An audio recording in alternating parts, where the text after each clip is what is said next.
Olá, eu sou a Nadiara Pereira, meteorologista da Climatempo, e em nome da Cooper te trago as atualizações da previsão do tempo para a região sudeste.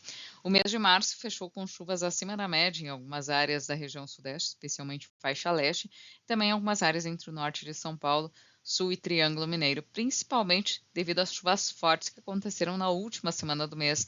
Uma frente fria que atuou na costa do sudeste contribuiu para fortes temporais e também para volumes mais expressivos sobre o interior da região. Áreas do norte de São Paulo, principalmente do Triângulo Mineiro, inclusive, registraram volumes acima do que é normal para a época do ano. E os temporais que atingiram a faixa leste também contribuíram para volumes acima da média, inclusive aqui sobre o Rio de Janeiro, sul do Espírito Santo e também a região do Vale do Paraíba, em São Paulo.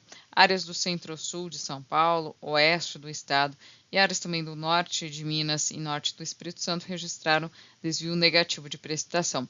Especialmente o oeste de São Paulo vem enfrentando uma situação mais crítica devido à irregularidade das chuvas e muito calor. Isso tem impactado o desenvolvimento de diversos cultivos, como é o caso da cana-de-açúcar e também citros.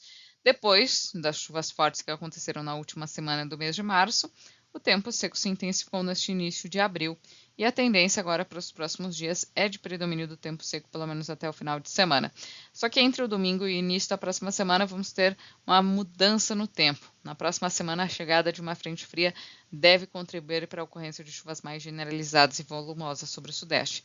Neste mapa aqui de acumulado de precipitação, até o dia 8 de abril, a gente observa que a chuva já começa a retornar para o sudeste. Isso deve acontecer entre o domingo e o início da próxima semana.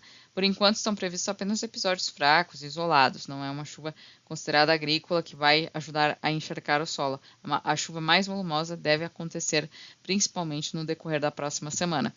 O oeste de São Paulo e o Triângulo Mineiro seguem com temperaturas mais elevadas, então principalmente o oeste de São Paulo segue ainda aí com declínio da umidade do solo e bastante estresse hídrico e térmico nas lavouras. Agora sim, no período de 9 a 3 de abril, então a segunda semana aí do mês de abril, marcada pelo retorno das chuvas mais generalizadas e volumosas, devido à passagem de uma frente fria na próxima semana.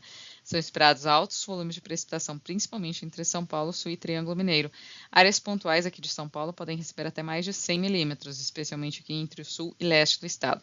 Nas demais áreas, de uma forma geral, os volumes devem variar de 50 a 70 milímetros. É uma chuva que pode trazer transtornos, tende a paralisar atividades no campo, mas por outro lado vai ser muito importante para garantir recuperação da umidade no solo, principalmente para as lavouras novas de cana-de-açúcar e também para lavouras em desenvolvimento de milho segundo a safra. Neste período, por conta desse aumento das chuvas, as temperaturas entrarão em declínio e também teremos o avanço de uma massa de ar mais frio que acompanha a passagem da frente fria, então tanto mínimas quanto máximas devem ficar mais baixas. Aqui na previsão pontual podemos acompanhar como será essa mudança de tempo da próxima semana na região de Casa Branca, São Paulo. Tem previsão para chuvas mais significativas, especialmente aqui nos últimos dias da primeira quinzena de abril, e essa oscilação da temperatura, as mínimas podem chegar por volta de 13 graus, que é considerado um friozinho para essa época do ano, e as máximas devem ficar aí por volta até dos 22, 24 graus no início da segunda quinzena de abril. Depois disso, o grande destaque é a redução acentuada das chuvas. Vamos ter um corte das chuvas na segunda quinzena de abril, janelas maiores de tempo seco e elevação das temperaturas. Em Perdizes, Minas Gerais, uma condição similar. São esperados alguns episódios de chuva de fraca intensidade agora nesta semana e chuvas um pouco mais frequentes aqui no final da primeira quinzena. Também chuvas de baixos volumes acumulados, mas que vêm com um pouco mais de frequência. O tempo deve ficar mais úmido, mais encoberto, e isso também deve provocar uma oscilação das temperaturas de forma mais acentuada. Segunda quinzena de abril aqui começa com mínimas em torno de 14, 15 graus e máximas por volta de 23, 25 graus. Depois disso, teremos uma redução acentuada das chuvas e as temperaturas mais elevadas durante as tardes.